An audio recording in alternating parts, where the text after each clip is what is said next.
Meu amigo Júlio Lazari me pregou uma peça outro dia e sugeriu que eu gravasse esse vídeo para falar sobre os 10 livros que mais influenciaram a minha vida ao longo dos anos. Descobri que a tarefa ia ser muito mais complexa do que eu podia imaginar. Para um leitor voraz, é bem difícil montar uma lista com só 10 obras. Talvez dê para mencionar alguns livros e sua importância, mas o conjunto da obra de alguns autores cujo trabalho mais abrangente inclui vários títulos que trouxeram bastante reflexão em diferentes períodos também é importante, ainda que com o tempo as opiniões então formadas mudaram. Por conta de ser filho de um dos maiores filósofos e escritores da área da filosofia da região da América Latina, eu fui exposto às mais complexas linhas de conhecimento filosófico desde logo cedo. Esses assuntos eram discutidos sempre à mesa do almoço e do jantar. Meu pai lia seus trabalhos, para minha mãe e eu ficava junto absorvendo como esponja, muitas vezes por horas. Mas também precisava aprender as minhas próprias lições e ser exposto a autores, trabalhos que não dessa área. E foi por isso que me permiti fazer uma busca diferente e foi isso que me trouxe uma visão bem mais heterodoxa para navegar a vida. Não quero falar aqui das obras de Platão, Sócrates, dos filósofos europeus mais recentes. Aprendi sobre eles lendo, na universidade, também em casa. Ajudaram a formar uma estrutura básica do meu pensamento, com certeza. O primeiro livro que eu quero mencionar aqui é O Profeta, de Khalil Gibran. Ganhei esse livro de uma amiga da universidade. À época, esse livro era o favorito dela e ela dava exemplares dele àquelas pessoas com quem havia forjado amizades mais valiosas. O Profeta é acentuadamente romântico, influenciado pela Bíblia, Nietzsche e até por William Blake. Ele trata de temas como o amor, a amizade, a morte, a natureza, entre outros. Foi escrito primeiro em inglês e árabe, traduzido, e expressa as inclinações religiosas e místicas do próprio autor. Ainda na época de universitário, aquele período na vida de qualquer pós-adolescente que está ávido por revolução intelectual, por marcação de território, eu fui exposto à obra O Gênio Egoísta, de Richard Dawkins. O Gênio Egoísta é o primeiro livro de Dawkins, foi publicado em 76. Nele, o autor apresenta a teoria evolucionista do ponto de vista dos genes e não dos indivíduos. Ele defende que o organismo é apenas uma máquina de sobrevivência do gênio. Mesmo com as minhas visões espiritualizadas, para mim fazia absoluto sentido que o comportamento do animal humano poderia sim ser regido pelos seus genes. Hoje entendo que há muito mais envolvido nisso, que essa visão é limitada. Nos idos de 2001, tomei conhecimento da obra A Física da Alma, de Amit Goswami. Uma leitura muito complexa e no primeiro momento não compreendi a grandeza dos conceitos.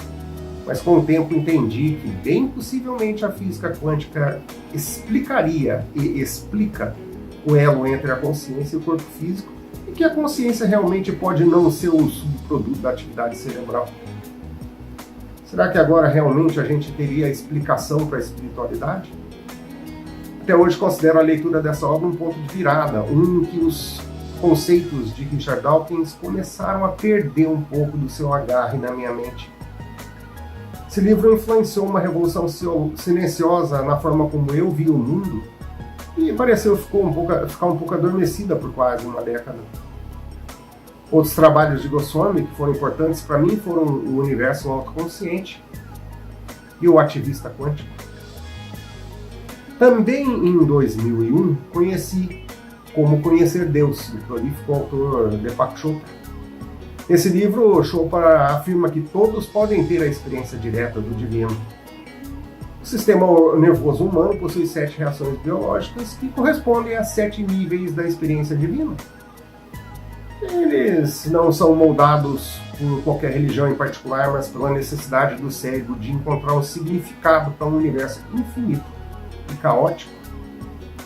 Segundo Chopra, ao compreendermos como funcionaria essa agitada sopa quântica, inevitavelmente descobriríamos a face de Deus. E no livro Chopra mostra como isso acontece. A leitura foi muito importante, mas mais do que isso me apresentou a grandiosidade da obra geral do Deepak Chopra. Sigo o autor desde então e já li muitas das suas obras, como Você tem fome de quê? As 7 leis espirituais do sucesso, cura quântica, você é o universo, o poder meta-humano, você é a sua cura, e supercérebro, entre muitos outros. Em torno de 2010, uma conversa com o meu amigo Ivan Sheida renovou minha visão sobre emoções e saúde. Ele tinha à mão uma fotocópia do livro Moléculas da Emoção, de Candace Pert. Movido pela curiosidade, adquiri o livro e tomei conhecimento de como essa cientista de Harvard explica a relação entre emoções e saúde. Segundo ela, as moléculas produzidas pelas emoções são liberadas e distribuídas por todo o corpo e acabam instruindo as células se elas devem ou não se dividir e se devem ativar este ou aquele gene. Tudo no corpo é mobilizado por essas moléculas mensageiras que estão em toda parte. Cada emoção tem a sua própria assinatura bioquímica particular. Por exemplo, a hostilidade está associada ao excesso de cortisol. Já o afeto, a ocitocina. A felicidade, a dopamina. As sensações de bem-estar, a serotonina e a endorfina. A excessiva secreção do hormônio do estresse, o cortisol, que acontece quando sentimos raiva, pode gerar doenças cardíacas, mal de Alzheimer e problemas digestivos. Entender isso demonstra a importância de aprendermos a gestão das emoções, do estresse, para garantir mais saúde física e mental. Na esteira desse livro, conheci a obra Biologia da Crença, que deu ainda mais fôlego àquilo que eu havia aprendido com moléculas da emoção e trouxe novas e surpreendentes descobertas científicas que demonstram que as células do corpo são sim influenciadas pelo nosso pensamento. A gente é o que pensa.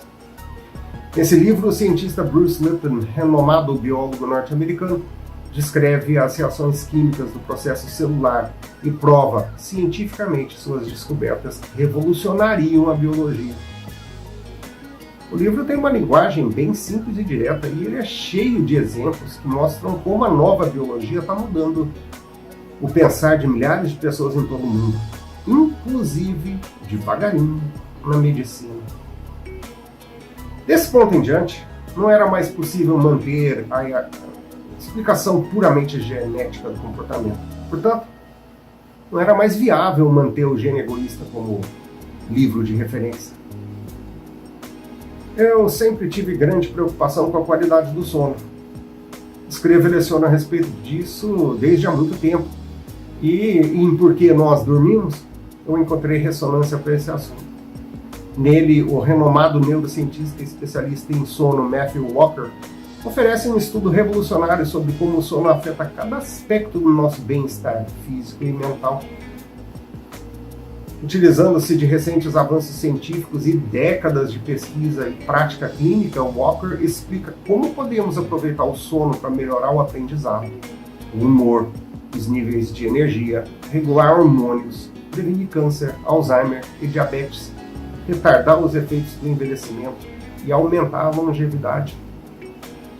O livro pode não ser uma daquelas obras que mais me impactou, mas utilizo estes conhecimentos todos os dias em consultório. Por força de uma das minhas profissões, a de terapeuta, eu sou obrigado a ler muito. Os 3 próximos livros estão voltados à minha atuação em consultório e funcionam quase como manuais de conduta e, claro, de consulta. Recentemente, o trabalho de Stephen Porges, cuja grande obra é The Polyvagal Theory, Neurophysiological Foundations of Emotions, Attachments, Communication and Self-Regulation. Estou te dando o título em inglês porque não tem em português. Esse livro me trouxe uma visão muito mais abrangente de como funcionaria o nervo vago e o sistema nervoso autônomo. Os conhecimentos ali contidos me deram muitas das ferramentas que hoje utilizo no meu atendimento em psicoterapia. Estou convicto que se a gente aprender como as nossas emoções afetam o funcionamento do nosso sistema nervoso e logo nossa saúde física e mental, a gente vai estar muito mais bem equipado para manter bem-estar e equilíbrio na vida. Embora tenha sido lançado no ano de 2000, o livro Demônio do Meio-Dia, de Andrew Solomon, continua sendo uma referência sobre a depressão para leigos e especialistas. Com rara humanidade, sabedoria e erudição, o autor convida o leitor a uma jornada sem precedentes pelos meandros de um dos temas mais espinhosos e complexos dos nossos dias. Entremeando o relato da sua própria batalha contra a doença com o depoimento de vítimas da depressão e a opinião de especialistas, Solomon desconstrói mitos, explora questões éticas e morais, descreve as medicações disponíveis, a eficácia dos tratamentos alternativos e o impacto que a depressão tem nas várias populações demográficas, sejam crianças homossexuais ou os habitantes até mesmo da Groenlândia. No epílogo inédito, escrito exclusivamente para a reedição brasileira, a gente conhece o que aconteceu com Solomon, com os entrevistados e com os tratamentos da depressão desde a publicação de O Demônio do Meio-Dia. A inteligência, a curiosidade e a empatia do autor nos permitem conhecer não só as doenças mentais, mas a profundidade da experiência humana. Eu digo a você, é uma obra monumental sobre depressão. O Corpo Guarda a Marca será o livro com o qual eu vou encerrar esse vídeo. É um livro complexo, mas escrito como um ótimo romance. O autor é o Bessel van der Kolk, que desafia a sabedoria estabelecida na psiquiatria. O trauma é um dos grandes problemas de saúde pública atual. Ele afeta não só sobreviventes de guerras, desastres naturais, mas também vítimas de violência doméstica, crimes urbanos, agressões, maus tratos, abuso sexual, abandono e negligência. Nesse livro, o Van der Kolk mostra como o trauma reformula o funcionamento do corpo e do cérebro, comprometendo as capacidades das vítimas de ter prazer, de criar laços saudáveis, confiar nos outros e de se sentirem seguras. Com base em recentes descobertas científicas e em mais de 30 anos de trabalho clínico, ele apresenta tratamentos inovadores que oferecem novos caminhos para a recuperação de adultos e crianças, ativando a neuroplasticidade natural do cérebro. Pontuado por impressionantes casos de coragem e superação, esse livro expõe o tremendo poder de nossos relacionamentos, tanto para ferir quanto para curar, e oferece uma nova esperança para recuperar vidas. No consultório eu aplico muitos desses conceitos. Eu espero ter contribuído e que você que assistiu a esse vídeo até aqui também possa refletir sobre o impacto das suas leituras na sua vida. Esteja bem, esteja seguro.